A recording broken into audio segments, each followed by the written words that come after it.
Hello everyone. Last video में हमने electricity chapter चालू किया था साइंस का, जो कि चैप्टर नंबर 11 है, पार्ट 1। ठीक है, उसी की कंटिन्यूटी में आज हम पार्ट 2 करने जा रहे हैं। तो इसमें हम देखेंगे, पिछले सेक्शन में हमने किया था electric potential at A point क्या होता है, ठीक है, और 1 वोल्ट की डेफिनेशन की थी। आज हम देखेंगे electric potential difference between any two point, दो बिंदुओं के बीच में इलेक्ट्रिक पोटेंशियल डिफरेंस का मतलब क्या होता है। ठीक है, चलिए तो समझते हैं।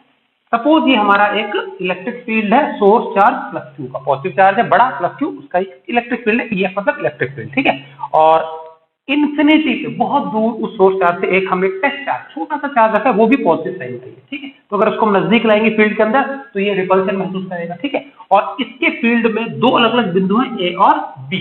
अब देखेंगे इलेक्ट्रिक पोटेंशियल हमने समझा था लास्ट वीडियो में, क्या था वो, कि अगर हम इन्फिनिटी से बिंदु ए तक इस चार्ज को ले आते हैं तो कितना वर्क करना पड़ता है, वो वर्क हो गया पॉइंट ए का इलेक्ट्रिक पोटेंशियल। तो पॉइंट ए का electric potential VA is equal to work done W in carrying this unit positive charge from infinity to point A and divided by this charge. तो एक coulomb charge के लिए कितना काम आएगा, वो क्या हो गया, पोटेंशियल पॉइंट ए। इसी प्रकार से इन्फिनिटी से मुझे पॉइंट बी तक, जो कि अभी दूर है, देखिए चार्ज के ये ज्यादा नजदीक है, ये ज्यादा दूर है। ठीक है, तो इन्फिनिटी से पॉइंट बी तक मुझे उसी यूनिट पॉजिटिव चार्ज को लाने के लिए कितना वर्क करना पड़ेगा, वो होगा electric potential of point B, जो कि ए के मुकाबले थोड़ा कम आएगा। ठीक है, क्योंकि दूर है तो यहां तक तो कम वर्क करना पड़ेगा, और ज्यादा नजदीक से ले जाने के लिए थोड़ा ज्यादा एफर्ट लगाना पड़ेगा, ज्यादा काम करना पड़ेगा। तो इलेक्ट्रिक पोटेंशियल ऑफ बी क्या हो जाएगा, work done in bringing unit positive charge कहां से, फ्रॉम इन्फिनिटी कहां तक, टू बी। ये क्लियर है, ये हमने पहले डिस्कस किया था। अब हम जान लेते हैं कि इलेक्ट्रिक पोटेंशियल डिफरेंस का मतलब क्या होता है। तो मान लीजिए इलेक्ट्रिक फील्ड है सोर्स चार्ज का, और दो बिंदु हैं ए और बी। इन दोनों के बीच में हमको क्या करना है, इलेक्ट्रिक पोटेंशियल डिफरेंस निकालना है। तो दो बिंदुओं के बीच में इलेक्ट्रिक पोटेंशियल डिफरेंस का मतलब क्या होता है, कि जो लोअर पोटेंशियल पॉइंट है फील्ड के अंदर, मतलब जो कि सोर्स चार्ज से दूर है, और एक ये हायर पोटेंशियल पॉइंट है जो कि सोर्स चार्ज के नजदीक है, क्योंकि यहां से लेकर यहां तक तो वर्क ज्यादा होने वाला है, यहां तक कम होने वाला है। तो सपोज मान लेते हैं यहां तक वर्क होगा 100 जूल, ए तक लाने के लिए वर्क कितना है, 100 जूल, और इन्फिनिटी से बी तक लाने के लिए वर्क कितना हो रहा है, एक कूलम को घसीट कर लाने के लिए सपोज 60 जूल।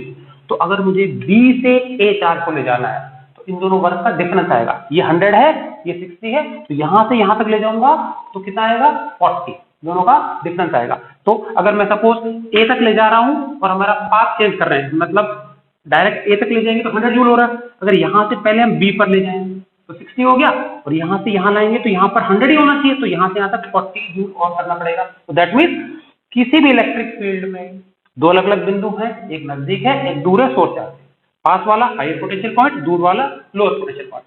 तो एक यूनिट पॉजिटिव चार्ज को लोअर पोटेंशियल पॉइंट से हायर पोटेंशियल पॉइंट तक ले जाने के लिए जो भी वर्क होता है, वो वर्क डन जो है वो इन दोनों बिंदुओं के बीच का इलेक्ट्रिक पोटेंशियल डिफरेंस होता है। ठीक है, तो इसकी ऐसा यूनिट भी क्या होती है, वोल्ट भी होती है, जैसे कि इलेक्ट्रिक पोटेंशियल की है। ठीक, चलिए तो एग्जैक्ट डेफिनेशन देख लेते हैं हम, क्या है इलेक्ट्रिक पोटेंशियल डिफरेंस। पीडी मतलब शॉर्ट में लिख दिया, potential difference between any two point in an electric field is defined as the amount of work done, work कहां से कहां, in moving a unit positive test charge, ये वाला कहां से ले जाना है, from the point of lower potential मतलब B to the point of higher potential मतलब एरो मार्क कर दिया, बी से ए ले जाना है। ठीक है, चलिए मैथमेटिकली जान लेते हैं क्या लिखा है नीचे।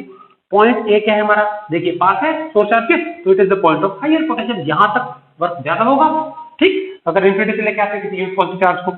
पॉइंट बी क्या है, लोअर पोटेंशियल पॉइंट है जो कि थोड़ा दूर है ए के मुकाबले, तो यहां पर वर्क क्या होगा, थोड़ा सा कम हो जाएगा। ठीक है, सो VAB, तो ए और बी के बीच का जो पोटेंशियल डिफरेंस को डिनोट करते हैं VAB, इसका मतलब होगा हायर पोटेंशियल पॉइंट और लोअर पोटेंशियल पॉइंट। तो ए पहले लिखा बी बाद में लिखा है, लेकिन पोटेंशियल हायर किसका, ए का, तो डिफरेंस कैसे आएगा, इसका पोटेंशियल माइनस इसका, तो VA माइनस VB समझ में आ गया। और VA क्या होता है, work done in bringing the charge from infinity to point A upon test charge, same तरीके से बी का आ गया। ठीक है, तो इन दोनों को माइनस करेंगे तो फाइनली हमको जो मिलेगा potential difference between point A and B, क्या मिलेगा, work done in bringing the charge from B to A, B lower potential point है, ए हायर पोटेंशियल पॉइंट है, डिवाइडेड बाय जो चार्ज हम लेके आ रहे हैं वो, तो जितना भी चार्ज होगा उससे डिवाइड कर देंगे तो यूनिट चार्ज का हमको क्या मिल जाएगा, ये वर्क डन मिल जाएगा। क्लियर है, सो इसकी ऐसे यूनिट भी क्या होगी, वोल्ट होगी। चलिए अब हम जान लेते हैं, लास्ट वीडियो में हमने देखा था कि 1 volt electric potential at A point, इसकी डेफिनेशन क्या थी।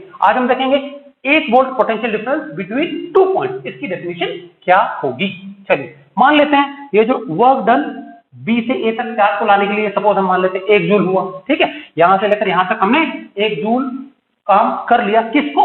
1 कूलम चार्ज को लाने के लिए। तो Q0 जो हमारा टेस्ट चार्ज है उसकी वैल्यू सपोज कितनी है? 1 कूलम प्लस की, ठीक है।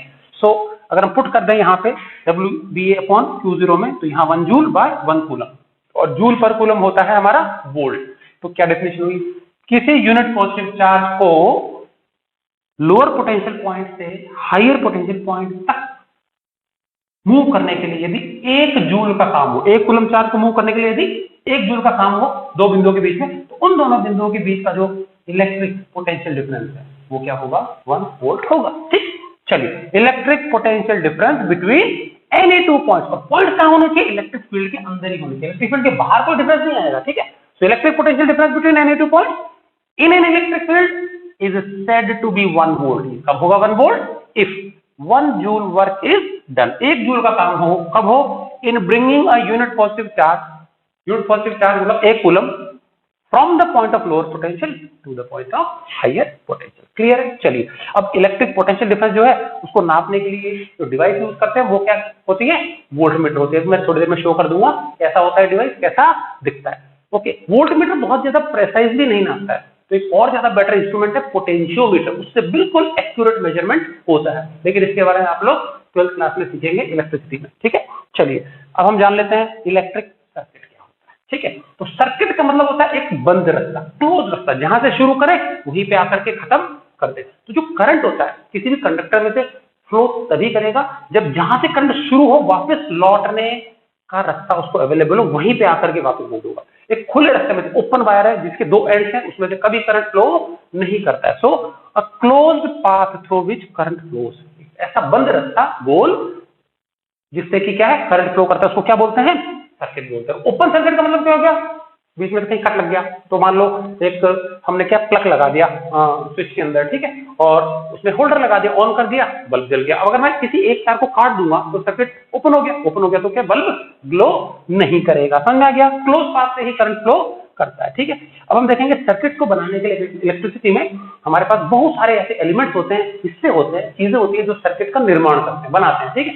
क्या क्या चीजें हैं जिनके माध्यम से हम सर्किट बनाते हैं, सर्किट में क्या क्या चीजें कनेक्ट होती है, यूज होती है, वो सब देखेंगे, ठीक है। तो these are the various circuit elements. एक बार मैंने लिस्ट बना दी है, फिर इसके बाद 1 बाय 1 इन सब के हम सिंबल भी देखेंगे। तो पहला हमारा सर्किट एलिमेंट है इलेक्ट्रिक सेल, क्लियर है। उसके बाद हमारा आता है बैटरी, इसमें खूब सारे सेल्स इकट्ठे हो जाते हैं, ज्यादा करंट अगर हमको चाहिए। उसके बाद आता है की कोई हम क्या इसके नाम से भी जानते हैं। Then next is the bulb, सबने देखा होगा बल्ब कैसा होता है। उसके बाद रेजिस्टेंस, ये कंडक्टर है, सिंपल कोई भी कंडक्टिंग वायर है जिसका कि कुछ ना कुछ क्या होता है रेजिस्टेंस। तो रेजिस्टेंस को अभी हम आगे थोड़ी देर में डिस्कस करने वाले हैं क्या होता है रेजिस्टेंस। देन उसके बाद वेरिएबल रेजिस्टेंस, रेजिस्टेंस फिक्स भी होता है और बदलता हुआ भी हो सकता है। सर्किट में कई बार हमको बदलता हुआ रेजिस्टेंस यूज करना पड़ता है, तो उसका क्या मतलब है देखेंगे। इसी को हम रियोस्टेट के नाम से भी जानते हैं। So I will show you this instrument later. Then another device is ammeter, जो कि करंट नापने की डिवाइस है।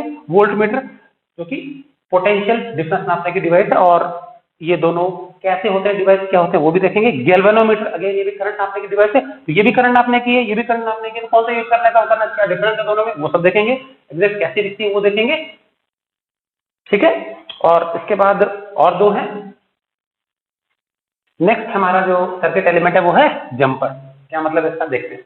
मान लीजिए एक वायर ये है और इसके सामने से एक और वायर गुजर रहा है, ठीक है। अब ये दोनों एक दूसरे को क्रॉस तो कर रहे हैं, बट एक दूसरे को क्या है टच नहीं कर रहे, गैप है बीच में। तो इस तरह की चीज को हम सर्किट में कैसे शो करेंगे, wire crossing but not touching each other. इस तरह की चीज क्या कहलाती है, जंपर। इसी प्रकार से जंक्शन क्या हो गया, वायर एक और दूसरा एक दूसरे को क्या करे, टच करे। तो टच वाले पॉइंट को हम ज्वाइंट कहते हैं, जंक्शन कहते हैं, क्लियर है। तो इनके सबके सिंबल्स हम देखने जा रहे हैं 1 बाय 1, क्लियर है।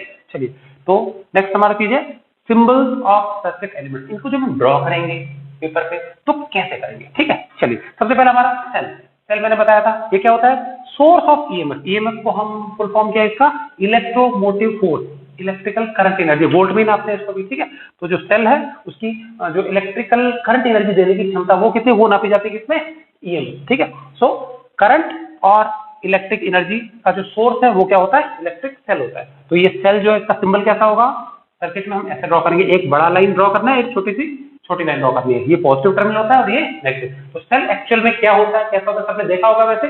This is the cell. अब सेल पे उसका जो पोटेंशियल डिफरेंस है वो लिखा होता है, ये 1.5 वोल्ट का सेल है। ऊपर जो ये वाला कैप वाला जो हिस्सा है वो पॉजिटिव टर्मिनल होता है और जो नीचे वाला हिस्सा है वो क्या होता है, नेगेटिव टर्मिनल होता है। ठीक है, तो इससे 1.5 वोल्ट के करीब इसका पोटेंशियल डिफरेंस होता है। ठीक है कि नहीं, चलिए जी, तो ये तो था हमारा फर्स्ट सर्किट एलिमेंट। नेक्स्ट हमारा है बैटरी। बैटरी क्या होती है, लीनियर कॉम्बिनेशन ऑफ टू और मोर सेल्स। एक से अधिक सेल्स को यदि एक के बाद एक लगा लिया जाए, पहले वाले का पॉजिटिव फिर नेगेटिव उसका, फिर उसके नेगेटिव से अगले वाले का पॉजिटिव का संपर्क फिर नेगेटिव, इस प्रकार से एक सीक्वेंस में एक डायरेक्शन में अलाइनमेंट से लगा ले तो जो कंप्लीट सेटअप है उसको क्या बोलते हैं, बैटरी। अब बैटरी की आवश्यकता कहाँ होती है, सेल जो होता है वो लिमिट में करंट देगा, उसका पोटेंशियल डिफरेंस कम होगा, और जो बैटरी होती है उसका पोटेंशियल डिफरेंस क्या हो जाएगा, थोड़ा सा ज्यादा। अगर ज्यादा करंट चाहिए इनको सर्किट में तो हम क्या सेल्स को नीड के अकॉर्डिंग हम क्या है ज्यादा संख्या में इस्तेमाल कर सकते हैं एक कॉम्बिनेशन ट्रेन के रूप में। ठीक है, so a linear combination of, linear मतलब एक सीक्वेंस में लाइन में, लीनियर कॉम्बिनेशन ऑफ टू और मोर सेल्स, कम से कम दो हो, कंबाइन करने के लिए दो से ज्यादा भी हो सकते हैं, बैटरी कहलाती है। सो यहाँ पे मैंने इसमें सिंबल में देखिए 1 2 3 तीन सेल्स की बैटरी बनाई है। तो अगर ये 1.5 वोल्ट का तो 1.5 कितना हो गया, 4.5 वोल्ट का हमको मिल जाएगा पोटेंशियल डिफरेंस। अगला हमारा की है, तो ये की जो होती है ये साइंटिफिक टर्म है स्विच के लिए। तो घर में हम जो ऑन ऑफ करने के लिए स्विच यूज करते हैं उसी को हम क्या कहते हैं यहाँ पे फिजिक्स में की कहते हैं। ठीक है, अब स्विच ऑन भी हो सकता है ऑफ भी हो सकता है। तो यदि वो ऑफ होगा तो करंट नहीं आएगा डिवाइस में, करंट नहीं आएगा तो डिवाइस ऑपरेट नहीं करेगी, तो इसका मतलब सर्किट ऑफ हो गया वो। तो जो ऑफ होता है स्विच उसी को हम ओपन की बोलते हैं। ओपन मतलब सर्किट टूटा हुआ ओपन है, बंद नहीं है चारों तरफ से। ठीक है, और अगर ऑन है वो स्विच तो उसको हम क्या बोलेंगे, क्लोज की। अब की को हम दो तरीके से शो कर सकते हैं, ये हमारी प्लगिंग की होती है, ये हमारी टैपिंग की होती है। ठीक है, तो अब मैं दोनों एक्सप्लेन कर देता हूँ। प्लगिंग की जो होती है नॉर्मली हमारा जो स्विच है उसकी जैसे होता है, और टैपिंग की होती है जैसे डोरबेल होता है, हम दबाते हैं जब तक तो वो करंट आता है, तब तक तो बेल बजती है, और जैसे हम अंगूठा हटा देते हैं तो एकदम से वो क्या हो जाता है, बंद हो जाता है। तो प्रेस करेंगे तब तक करंट आएगा मोमेंटरी शॉर्ट समय के लिए, अदरवाइज बंद हो जाएगा करंट। ठीक है, तो ये है कौन सी वाली की, ये है हमारी प्लगिंग की, ये है टैपिंग की। ठीक है, तो ये तो ओपन की है। तो ओपन की में क्या होता है, जब हमारा करंट नहीं फ्लो कर रहा है, बंद है सर्किट, तो यहाँ पे हमको गिनती नहीं दिखानी है ब्रैकेट के अंदर, बाद में दो लाइन है, ये हमारी टैपिंग की है। ठीक है, अच्छा अगर हमारा सर्किट क्लोज है, करंट फ्लो कर रहा है, तो क्या करेंगे, यहाँ पे छोटी सी बिंदी दिखा देंगे और ये टैपिंग की में इसको ऐसे दिखा देंगे। ठीक है कि नहीं, ओके। अब मैं की एक दिखा रहा हूँ, एग्जैक्ट होती क्या चीज है। मेरे पास एक है प्लगिंग की, ये है हमारी प्लगिंग की। ठीक है, देखिए ऐसा दिखाई देता है, दो टर्मिनल्स हैं, इधर से एक वायर आएगा इसमें जुड़ेगा, इधर से एक वायर आएगा इसमें जुड़ जाएगा। ठीक है, और बीच में देखिए इन दोनों के बीच में एक गैप होता है, देख रहा है, छोटा सा गैप है। ये जो पीतल का पार्ट है ये, इसके बीच में बहुत टाइनी सा गैप दिख रहा है। ठीक है, और ये मेरे हाथ में क्या है, की, इसको बोलते हैं एक्चुअली में। ठीक है, तो अब अगर इसको मैं छेद में प्लग कर दूंगा, टाइटली फिट हो जाती है, तो अब इसको इसने कनेक्ट कर दिया तो दोनों तरफ का जो वायर है वो एक तरह से कंडक्टिंग बन जाएगा। समझ आ गया, तो ये सर्किट को ब्रेक करने का काम करती है, जब चाहे इससे करंट फ्लो करें, जब चाहे इसको रोक दे। This is known as what, plugging की। क्लियर, तो ये आपने देख लिया है, ये हमारी की थी। तो ये अभी इस फॉर्म में है तो इसका सिंबल ये होगा। ठीक है, अगर मैं इसका ये प्लग निकाल दूंगा तो इसका सिंबल क्या होगा, ये हो जाएगा। क्लियर है, तो ये थी हमारी की। चलिए नेक्स्ट हम चलते हैं बल्ब। सबने देखा होगा घर में सबके लगा होता है, तो बल्ब एक ये लाइट एनर्जी का सोर्स है, इलेक्ट्रिसिटी को लाइट में बदल सकते, इसका सिंबल ये होगा। ठीक है, चलिए अगला हमारा रेजिस्टेंस। रेजिस्टेंस जो होता है क्या होता है, हर एक जो मेटेलिक कंडक्टर उसकी प्रॉपर्टी होती है करंट का विरोध करने की। ठीक है, वो कंडक्टर नहीं चाहता कि उससे कोई करंट फ्लो करे, तो वो करंट का विरोध करता है। समझ आ गया, उसको अपोज करता है, वो नहीं चाहता है। ठीक है, तो किसी भी कंडक्टर की करंट को अपोज करने की प्रॉपर्टी, अपने से करंट या इलेक्ट्रॉन्स को फ्लो न होने देने की जो प्रॉपर्टी, उसी को हम क्या बोलते हैं, उसी को हम क्या बोलते हैं, रेजिस्टेंस। तो रेजिस्टेंस क्या होता है, property of conductor, her conductor में होती है, किसी में कम होगी किसी में ज्यादा होगी, to oppose flow current, current को एक तरह से करंट के फ्लो में बाधा पहुंचाने की जो प्रॉपर्टी है। ठीक है, तो इसकी जो ऐसा यूनिट है ओम है, आगे हम डिस्कस करेंगे एग्जैक्ट कौन कौन से फैक्टर पे रेजिस्टेंस किसी भी कंडक्टर का डिपेंड करता है। ठीक है, अब रेजिस्टेंस तो गुण है, प्रॉपर्टी है, लेकिन हम बाय कन्वेंशन रेजिस्टेंस जो गुण है उसको हम रेजिस्टेंस वायर के नाम से भी जान सकते हैं। तो रेजिस्टेंस वायर एक तार है, तार का रेजिस्टेंस होगा, तो नॉर्मली हम रेजिस्टेंस वायर ना कहकर इसको सिंपली रजिस्टर या फिर रेजिस्टेंस भी कहते हैं। Resistance wire is commonly known as, या तो रेजिस्टेंस बोल दो सिंपली प्रॉपर्टी के नाम से बोल दो, या फिर उसको रजिस्टर भी कहा जाता है। तो इसका सिंबल क्या होता है, ये। अब देखिए बहुत सिंपल सा सिंबल है, समझना बहुत आसान है। मान लीजिए हम एक हाईवे पे जा रहे हैं, हाईवे बिल्कुल फ्लैट है और गाड़ी कैसे चलती है, उसमें गाड़ी मान लेते हैं इलेक्ट्रॉन है, करंट फ्लोइंग है, तो हाईवे पे गाड़ी दनादन स्पीड से चलेगी। अब उस हाईवे पे मान लो अगर मैं एक मल्टीपल ब्रेकर लगा दूं, खूब सारे ब्रेकर लगा दूं, तो उसकी स्पीड का क्या होगा बताइए। गाड़ी की स्पीड अपने आप ही कंट्रोल हो जाएगी, जैसे कि नॉर्मली टोल बूथ पे होता है, देखा होगा, ठीक है कि नहीं। तो उस ब्रेकर को हम उबड़ खाबड़ अगर इस तरह से शो कर दें तो जो गाड़ी है वो क्या सिग्निफाई कर रही है, उसकी स्पीड सिग्निफाई कर रही है करंट। तो अगर ब्रेकर आ गया तो उसकी स्पीड कम हो जाएगी, मतलब करंट कम हो गया। बिल्कुल इसी प्रकार से ये हमारा बिल्कुल हाईवे था, यहाँ से करंट धनाधन चला रहा था और हमने एकदम से क्या कर दिया, इसको उबड़ खाबड़ कर दिया, अनइवन कर दिया। तो यहाँ पे करंट की के फ्लो में जो बाधा है उसी को इस तरह से हम डिनोट करते हैं। So this is our resistance. Clear है चीज? ओके। तो कहीं पे भी सर्किट के अंदर हमको रेजिस्टेंस शो करना है तो हम इस प्रकार के सिंबल से शो करते हैं, ठीक है। नेक्स्ट हमारा वेरिएबल रेजिस्टेंस। अभी किसी सर्किट में मान लो एक मैंने 100 ओम का रेजिस्टेंस फिक्स लगा दिया, अब मैं चाहता हूं कि थोड़ी देर बाद वो 100 की जगह मुझे 500 ओम का चाहिए, 1000 ओम का चाहिए, तो क्या मुझे बार बार उसके क्या है जॉइंट्स को खोल करके रिप्लेस करना पड़ेगा बार बार? तो इस प्रॉब्लम से बचने के लिए हमारे पास एक डिवाइस होती है जिसको बोलते हैं वेरिएबल रेजिस्टेंस। इसी को हम रियोस्टैट के नाम से भी जानते हैं। तो अगर इस डिवाइस को मैं सर्किट में लगा दिया तो हम मन मर्जी से क्या है उसका रेजिस्टेंस एज पर अवर नीड, अपनी आवश्यकता के अनुसार उसको क्या कर सकते हैं, चेंज कर सकते हैं। तो एग्जैक्टली डिवाइस क्या होती है मैं आपको दिखा देता हूं। ये हमारा रियोस्टैट है, ठीक है, देखिए लिखा है रियोस्टैट, ठीक है। अब ये इसका कंस्ट्रक्शन समझ लेते हैं, क्या चीज है ये एक पोर्टलेन का सिलेंडर है, इसके ऊपर एक resistance wire, standard resistance wire है, तो ये कॉन्स्टेंटन का हो सकता है, नाइक्रोम का हो सकता है, मैंगनीन का हो सकता है, किसी का भी अलॉय होता है, मेटालिक अलॉय। तो ये वायर इस पे लपेटे गए, खूब सारे टर्न्स लपेटे गए। टर्न्स हमारे बड़े बड़े लेंथ के, छोटे रियोस्टैट से लेकर लंबे लंबे भी आते हैं, तो ये 100, 200, 500, 1000, 10,000 कितने भी टर्न्स हो सकते हैं, ठीक है। यहां से लपेटा गया स्टार्टिंग वाला और यहाँ पे एंड कर दिया गया। तो यहाँ पे नीचे देखिए तार लगे हुए हैं, यहां से लेकर के यहां तक, ठीक है कि नहीं क्या? तो इसके नंबर ऑफ टर्न्स है, क्लियर है। ओके, टर्न्स की संख्या फिक्स होती है, ठीक। अब यहाँ पे लिखा है ओम्स, कितना है 150 ओम का ये कंप्लीट वायर है पूरा, ठीक है। अब होगा क्या, मान लीजिए मैं पूरा वायर सर्किट में लगा देता हूं तो 150 ओम इंट्रोड्यूस हो गया सर्किट के अंदर, ठीक है। अब लेकिन मेरे को मान लीजिए 50 ओम ही लगाना है। 50 ओम का मतलब हो गया कि 150 का 1/3 हो गया। अब मैं क्या करूंगा पता है, सर्किट में एक वायर तो इधर लगाऊंगा, नीचे में से कोई सा भी यूज कर सकते, एक वायर तो इधर लगाऊंगा और दूसरा जो है दूसरा वायर है, मान लीजिए ये दो तार है, दोनों तार के बीच में मुझे रेजिस्टेंस लगाना है, वेरिएबल रेजिस्टेंस। तो एक वायर जो है वो हमेशा मैं नीचे लगाऊंगा इनपुट, ठीक है, और एक वायर मैं यहां लगाऊंगा ऊपर की ओर, और ऊपर जो है ये हमारा स्लाइडिंग कॉन्टैक्ट है, ठीक है। अब मान लीजिए मैं यहां से लेकर के मुझे सिर्फ 50 टर्न्स की लेंथ ही इंट्रोड्यूस करनी है सर्किट के अंदर ताकि 50 ओम का रेजिस्टेंस आ जाए। तो यहां से करंट आएगा, एंटर करेगा, 50 टर्न घूमेगा और मैं इसको इस प्रकार से सेट कर दूंगा इसको कि ये 50th टर्न के आसपास आ जाए, तो एग्जैक्टली 50 ओम। तो यहां से करंट आएगा, 50वें टर्न के बाद आने के बाद में ये स्टील के रॉड से होते हुए लीव कर जाएगा। आगे के जो घेरे हैं उसमें से करंट फ्लो नहीं करेगा, तो सिर्फ इतना सा ही सर्किट में जो लेंथ है वो काम में आएगा, ठीक है। अच्छा, इसको मैंने आगे कर दिया तो रेजिस्टेंस बढ़ जाएगा, और आगे कर दिया तो और बढ़ जाएगा, पीछे कर दिया तो रेजिस्टेंस कम हो जाएगा। इसका मतलब क्या है, हम अपनी नीड के अनुसार क्या है इसके रेजिस्टेंस को क्या कर सकते हैं, मॉडिफाई कर सकते हैं। तो ये हमारा था रियोस्टैट, जो कि वेरिएबल रेजिस्टेंस के नाम से भी जाना जाता है, ठीक है। तो ये था हमारा, तो इसको क्योंकि रेजिस्टेंस चेंज हो सकता है तो रेजिस्टेंस का सिंबल एज इट इज बना है, इसके ऊपर मैंने एक एरो लगा दिया जो कि सिग्निफाई कर रहा है कि it can be modified as per the need. और ये दूसरा सिंबल हमारा, तो देखिए ये तो रेजिस्टेंस ऐसा कैसे है, इसमें से यहां से लेकर यहां तक की तो लेंथ यूज कर लिया मैंने, और उसके बाद ये वाली जो लेंथ है ये अनयूज्ड है, तो और ये ऊपर हमारा स्लाइडिंग कॉन्टैक्ट जो मैंने खिसकाया था ना वो चीज है, क्लियर है। तो इसको देख लेंगे ध्यान से। चलिए नेक्स्ट हमारा जो डिवाइस है, सर्किट एलिमेंट है, वो है एमीटर। एमीटर क्या चीज है, it is device which is used to measure electric current in a circuit. Circuit में इलेक्ट्रिक करंट को नापने के काम आता है। तो अभी किसी भी एमीटर को यूज करते वक्त हमको किन बातों का ध्यान रखना है, अदरवाइज ये डैमेज भी हो सकता है। तो बेसिक 3 इंपॉर्टेंट जानकारियां हैं एमीटर के लिए, और अभी मैं दिखा दूंगा आपको एमीटर होता क्या है, कैसा दिखता है, ठीक है। तो सबसे पहले एक अच्छा एमीटर वो होता है जिसका रेजिस्टेंस खुद का क्या है, 0 है।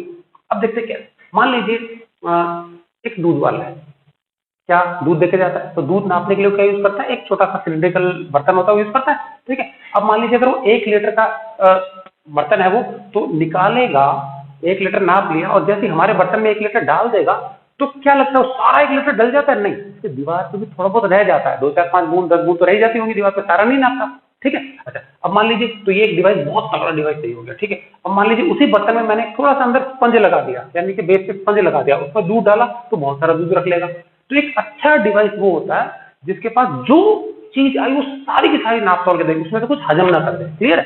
तो अब रेजिस्टेंस, ये सॉरी जो हमारा एमीटर है, एमीटर का खुद का भी कुछ ना कुछ रेजिस्टेंस हो सकता है। तो अगर उसका खुद का कुछ ना कुछ रेजिस्टेंस होगा तो क्या होगा, वो करंट को थोड़ा बहुत वेस्ट कर सकता है। तो मान लीजिए करंट तो है 5 एम्पियर, नाप करके उसने दिखाया 4.9 एम्पियर, कुछ खा गया वो, वेस्ट कर दिया, तो ऐसा एमीटर अच्छा नहीं माना जाएगा। तो एमीटर अच्छा तब होता है, आइडियल तब होता है जब उसका खुद का रेजिस्टेंस क्या हो, 0, जितना करंट आए एग्जैक्टली उसको उतना ही नाप के दे दे। ठीक है, चलिए जी। तो नॉर्मली 0 प्रैक्टिस में पॉसिबल होता नहीं, तो लेकिन जितना कम हो उतना बेटर। ठीक, उसके बाद हमेशा इसको सीरीज अरेंजमेंट में जोड़ा जाता है। सीरीज अरेंजमेंट का मतलब क्या है, मान लीजिए ये हमारा एक कंप्लीट सर्किट है, बंद है सर्किट, ठीक है, कहीं से करंट आ रहा है, कंप्लीट सर्किट, ठीक है।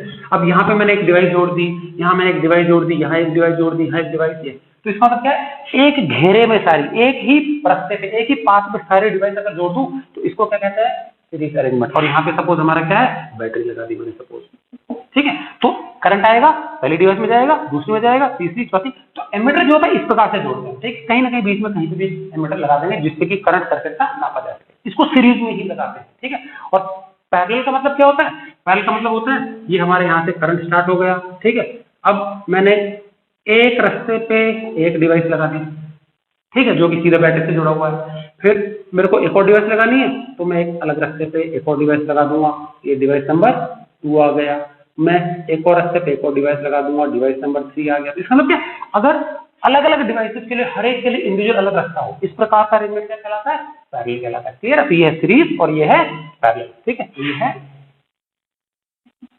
और ये है, ठीक है। तो हमेशा पहला मैंने बताया आइडियल एमीटर का रेजिस्टेंस क्या होता है, 0, दूसरा हमेशा सीरीज में ही इसको यूज करना है, और तीसरा इंपॉर्टेंट पॉइंट क्या है, एमीटर जो होता है उसका जो पॉजिटिव टर्मिनल है वो हमेशा बैटरी के पॉजिटिव टर्मिनल से जुड़ना चाहिए। तो मान लीजिए कि एमीटर हमारा बैटरी का इधर प्लस है तो इस तरफ का प्लस होना चाहिए, ये माइनस है तो इस तरफ का क्या होना चाहिए, माइनस होना चाहिए। तो पॉजिटिव को पॉजिटिव से जोड़ते हैं, नेगेटिव को नेगेटिव, और इसका सिंबल जो है वो है गोला, गोले के अंदर ए फॉर एमीटर, इधर प्लस इधर माइनस। तो मैं आपको दिखा देता हूँ एमीटर होता कैसा है। ठीक है, चलिए ये है हमारा डिवाइस एमीटर। ठीक है, अब देखेंगे इसमें, देखिए ब्रैकेट में ये अंदर सेंटर पे कैपिटल लेटर ए लिखा होता है, ए सिग्निफाइज एमीटर। क्लियर है, अच्छा, अब इस एमीटर में जो सुई है, रेड कलर का पॉइंटर दिख रहा होगा, वो बिल्कुल एक्सट्रीम लेफ्ट पे होता है, ये इसका आइडेंटिफिकेशन है। और उसके बाद क्या है, एक रेड कलर का है तो इसको हल्का सा ओपन करके यहाँ पे वायर जो क्रोकोडाइल पिन है प्लगिंग कर सकते हैं सर्किट की, इसको क्लोज कर देंगे। तो रेड वाला जो होता है टर्मिनल वो होता है पॉजिटिव टर्मिनल, और जो ब्लैक वाला होता है वो क्या होता है, नेगेटिव। तो किसी सर्किट में मान लीजिए बैटरी के पॉजिटिव से टर्मिनल से वायर आए तो वो हमारा यहाँ जुड़ेगा, और नेगेटिव का जो जा रहा है वो यहाँ जुड़ेगा, और इसका जो पॉइंटर होता है करंट के हिसाब से आगे रीडिंग देता है। तो ये क्या था, हमारा एमीटर था। क्लियर है, तो इसको हमेशा सीरीज में लगाएंगे, गौर करेंगे। ठीक है, चलिए जी, ये हो गया एमीटर। अब हम आगे चलते हैं वोल्ट मीटर। वोल्ट मीटर एक ऐसा डिवाइस है which is used to measure potential difference between any two points in circuit. Circuit के अंदर अगर हमको दो बिंदुओं के बीच में पोटेंशियल डिफरेंस वोल्ट में कितना वो नापना है तो हम क्या यूज करते हैं, वोल्ट मीटर। जैसे यहाँ पे ये 3 इंपॉर्टेंट पॉइंट्स हैं, यहाँ पे भी है। तो सबसे पहला इंपॉर्टेंट पॉइंट क्या है, एक अच्छा वोल्ट मीटर वो होता है जिसका रेजिस्टेंस बहुत ज्यादा, मतलब इनफाइनाइट होना चाहिए। इसका 0 होना चाहिए, उसका कितना होना चाहिए, इनफाइनाइट, वेरी हाई रेजिस्टेंस। उसके बाद क्या होता है, इसको हमेशा क्या जोड़ते हैं, पैरेलल में जोड़ते हैं। ठीक है, अब पैरेलल में क्यों जोड़ते हैं, ध्यान से सुन लेंगे। मान लीजिए सीरीज कॉम्बिनेशन है, इसमें वोल्ट मीटर लगा देंगे तो क्या होगा, मान लीजिए मैंने यहाँ पे एक ये वोल्ट मीटर लगा दिया सीरीज में, तो अगर ये हमने यहाँ वोल्ट मीटर लगा दिया और मैंने अभी बताया कि वोल्ट मीटर का रेजिस्टेंस कितना होता है, इनफाइनाइट। तो इनफाइनाइट का मतलब होता है करंट को रोकने की जो उसकी क्षमता बहुत ज्यादा है, बाधा बहुत बड़ी है, बहुत बड़ी है, तो करंट को बंद ही कर देगा। ये बिल्कुल वैसा ही जैसे रोड होती है, रोड पे गाड़ियों की स्पीड कंट्रोल करने के लिए स्पीड ब्रेकर होता है, समझ आ गया। तो अब स्पीड ब्रेकर बहुत थोड़ा सा ऊंचा होगा तो गाड़ी बहुत ज्यादा स्लो नहीं होगी, ज्यादा ऊंचा होगा ज्यादा स्लो हो जाएगी। अब इमेजिन करिए एक रोड पे हम एवरेस्ट के जैसा ऊंचा स्पीड ब्रेकर रख दें, क्या होगा, स्लो होगी कि क्या होगी, बंद हो जाएगी, समझ आ गया। तो इसका मतलब ये बिल्कुल खतरनाक हाई रेजिस्टेंस है। अगर हमने इसको सीरीज में यूज किया तो करंट बंद ही हो जाएगा, सर्किट काम करना ही बंद कर देगा। तो इसको हमेशा पैरेलल इस तरीके से लगाते हैं। सर्किट मल्टीपल होंगे तो हमको किन्हीं दो बिंदु के पैरेलल में लगाना पड़ेगा, अलग उसका पाथ होता है। ठीक है, सो आइडियल वोल्ट मीटर का रेजिस्टेंस इनफाइनाइट हो गया, और इसको हमेशा कैसे लगाते हैं, पैरेलल में। तो मैंने बता दिया सीरीज में लगाने से क्या नुकसान होगा, इफ कनेक्टेड इन सीरीज में लगाया तो देन इट विल कंप्लीटली चोक। ये क्या कर देगा, चोक मतलब स्टॉप कर देगा, करंट को सर्किट ऑपरेट नहीं करेगा। ठीक है, और ये तीसरा पॉइंट बिल्कुल सेम है एमीटर, दैट मींस जो पॉजिटिव है वोल्ट मीटर का पॉजिटिव से कनेक्ट करते हैं, नेगेटिव वाला बैटरी के नेगेटिव से कनेक्ट करते हैं। वोल्ट मीटर भी आपको मैं शो कर देता हूं, ये हमारा डिवाइस है voltmeter, same to same बिल्कुल वैसा ही दिखता है।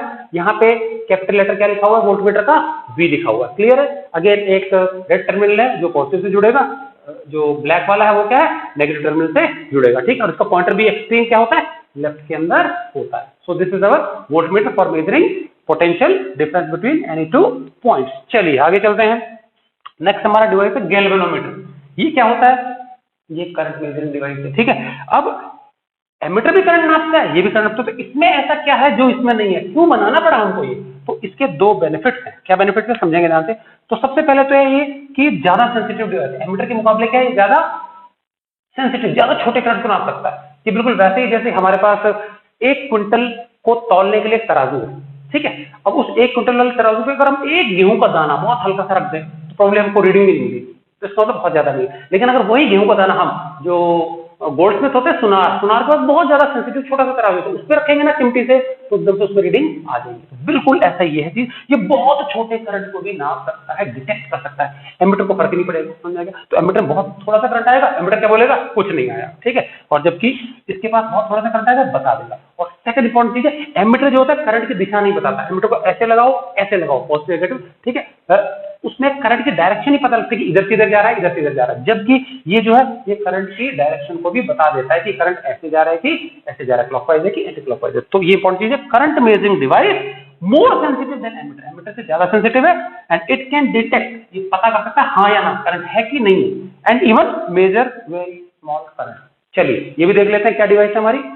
अब ये हमारा है गैल्वेनोमीटर। तो यहां देखेंगे सेंटर पे लिखा है गैल्वो, या कई बार जी लेटर भी लिखा जाता है। Again it has got positive terminal, negative terminal, ठीक है कि नहीं है? ओके। अब कोई बच्चों इसमें ध्यान से देखेंगे कुछ डिफरेंस नजर आया एमीटर और वोल्टमीटर से अगर तुलना करें। इसका अगर पॉइंटर देखा जाए तो इसका पॉइंटर हमेशा सेंटर पे रेस्ट करता है। इसका जीरो सेंटर पे था, उनका जो जीरो था वो लेफ्ट में था, ठीक है। अब यहाँ पे जीरो पे ये बीच में है, ठीक है। अब मान लीजिए करंट अगर हमारा एंटी क्लॉकवाइज जा रहा है तो इस तरफ करंट बढ़ेगा तो ये जो पॉइंटर है वो लेफ्ट साइड में आ जाएगा, ठीक है। और अगर उल्टी तरफ करंट बढ़ेगा तो राइट साइड में आ जाएगा। तो ये जीरो से लेफ्ट या राइट आकर के डायरेक्शनल करंट शो करेगा, समझेगा। जबकि उसमें हमको डायरेक्शन का पता नहीं चलता, तो ये एक बेटर चीज है इसमें। और प्लस ये बहुत छोटे करंट को भी नाप सकता है इजीली, समझ आ गया। तो एक सेंसिटिव डिवाइस है। This was our galvanometer, clear है। चलिए उसके बाद थोड़ी देर पहले मैंने डिस्कस किया था रेजिस्टेंस क्या होता है। ये हमारा रेजिस्टेंस वायर है, ठीक है। ये हमारा नाइक्रोम का वायर है, ठीक है, जो इलेक्ट्रिक हीटर वगैरह में भी यूज करते हैं, बिल्कुल, ठीक है। तो ये एक मेटेलिक सॉरी क्या है, अलॉय है ये, ठीक है। तो इसको हम मनचाही लेंथ काम के सर्किट में कनेक्ट कर सकते हैं। और कभी कभी क्या होता है ये इंसुलेटेड भी आता है। एक मेरे पास और है कनेक्टिंग वायर, जो है ये कॉपर का वायर है, ठीक है। तो सर्किट में हम क्या कनेक्शन वगैरह को बनाने के लिए इस तरह के वायर को यूज करते हैं, ये कॉपर का है। और कई बार क्या होता है इसके एंड पे हम क्रोकोडाइल पिन, चिमटी जैसे स्ट्रक्चर्स होते हैं वो लगा देते हैं, तो हमको बार बार जॉइंट कनेक्शन को जो है वो फास्टन अप करना नहीं पड़ता। तो ये थोड़े से हमारे सर्किट एलिमेंट्स हो गए। तो हमारा हमने रेजिस्टेंस वायर देखा, हमने कनेक्टिंग वायर देखे, ठीक है कि नहीं का। चलिए अब हम देख लेते हैं जंपर क्या होता है और जंक्शन क्या होता है। एक वायर है, इसके सामने एक और वायर है, ठीक है, लेकिन ये टच नहीं है।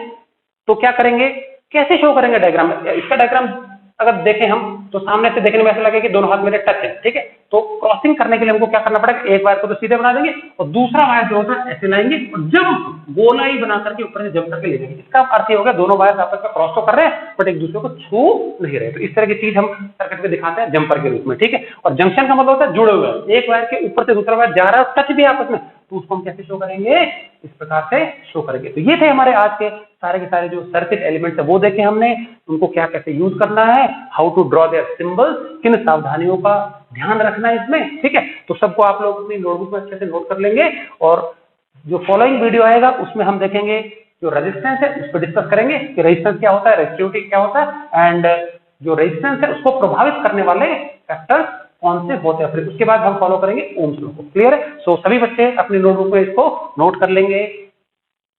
And thanks for watching.